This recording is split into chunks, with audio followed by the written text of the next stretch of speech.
ஆண்டவராகிய இயேசு கிறிஸ்துவின் வெளியேறப்பட்ட நாமத்தினாலே ஆண்டவர் எங்களுக்கு கொடுத்ததான ஏஜே பவர் மினிஸ்ட்ரியின் சார்பிலே அன்பின் நல்வாழ்த்துக்களை தெரிவித்துக் கொள்கிறேன். எனக்கு அருமையானவர்களே, அன்பின் வார்த்தைகள் நிகழ்ச்சி முகமுகமாய் காணும்படியாய், ஒருவர் முகத்தை ஒருவர் காணும்படியாய், ஒன்றாய் கூடி ஜெபிக்கும்படியாய் தேவனாகிய கர்த்தர் அடியேனுக்கு இந்த ஸ்லாக்கியத்தை கொடுத்திருக்கிறார். ஆண்டவரை நான் மனதார ஸ்தோத்தரிக்கிறேன். ஹல்லேலூயா, ஹல்லேலூயா. கர்த்தருடைய ஆவியானவர் இன்றைக்கு கொடுத்த வார்த்தையை நாம் தியானிக்கப் போகிறோம். சங்கீத புத்தகம், திருப்பாடல் புத்தகம் 132 அதிகாரம் 14வது இறை வார்த்தை. இது என்றென்றைக்கும் நான் தங்குமிடம், இதை நான் விரும்பினபடினால் இங்கே வாசம் செய்வேன். எங்கே வாசம் பண்ணுகிறா? எங்கே? என் உள்ளத்துக்குள்ளா? எங்கே? என் இல்லத்துக்குள்ளா? எங்கே? என் குடும்பத்துக்குள்ளா? எங்கே? அவர் விரும்புகிறார் வாசம் பண்ண. ஆண்டவராக இயேசு கிறிஸ்து இந்த பூமியிலே மனிதனாய் அவதரித்து வாழ்ந்த நாட்களில் ஆண்டவர் சொன்னால், மனுஷகுமாரனாகிய எனக்கு தலை சாய்க்க இந்த பூமியில் இடமில்லை என்று சொன்னவர் இன்றைக்கு எனக்குள்ளாய் உங்களுக்குள்ளாய் வாசம் பண்ண துடிக்கிறார்.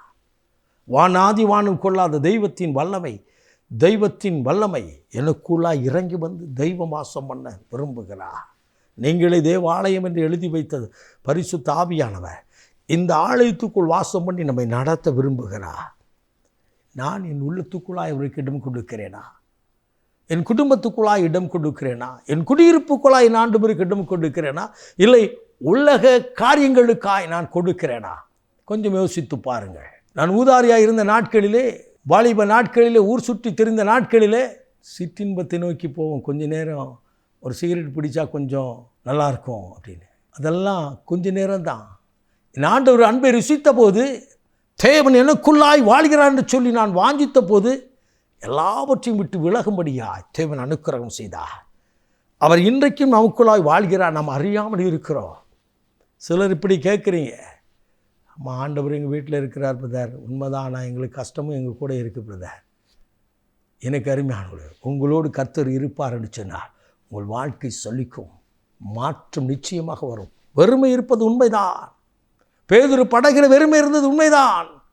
ஆனால் இயேசுடைய வார்த்தை கடந்து வந்தபோது அந்த வல்லமை வெளிப்பட்டது. அப்படி உண்மையாக நீங்கள் இருக்கீங்கன்னா, இந்த சூழ்நிலையில் நீங்கள் இருக்கீங்கன்னா, ஆண்டவருக்கு இடம் கொடுத்து பாருங்கள். நான் ஒரு வீட்டுக்கு ஜெபிக்க போயிருந்தேன்.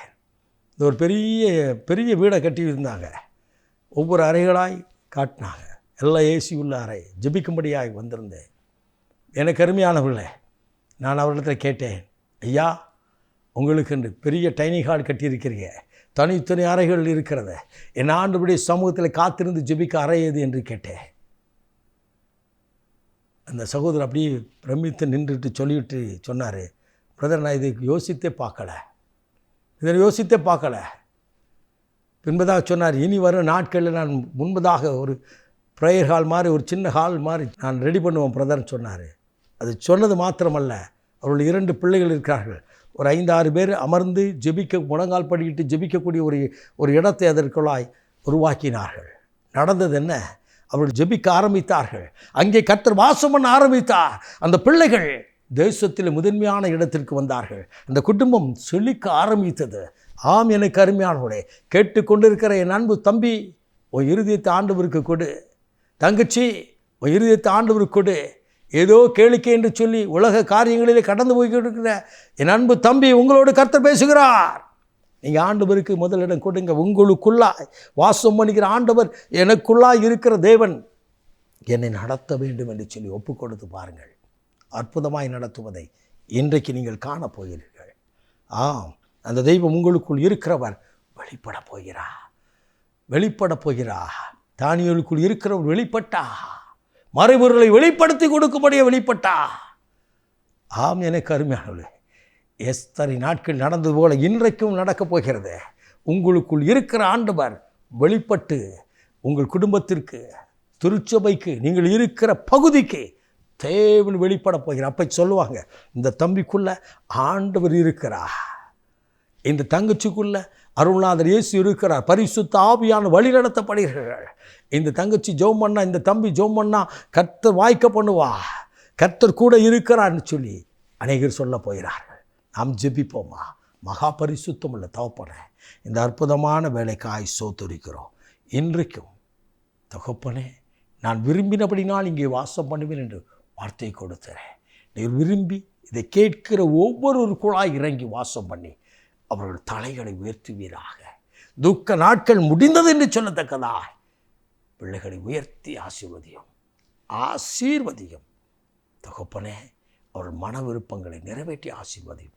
இயேசு கிறிஸ்துவின் விலையேறப்பட்ட நாமத்தில் ஜெபிக்கிறோம் ஜீவனுள்ள நல்ல பிதாவே. ஆமென். ஆமென். God bless you.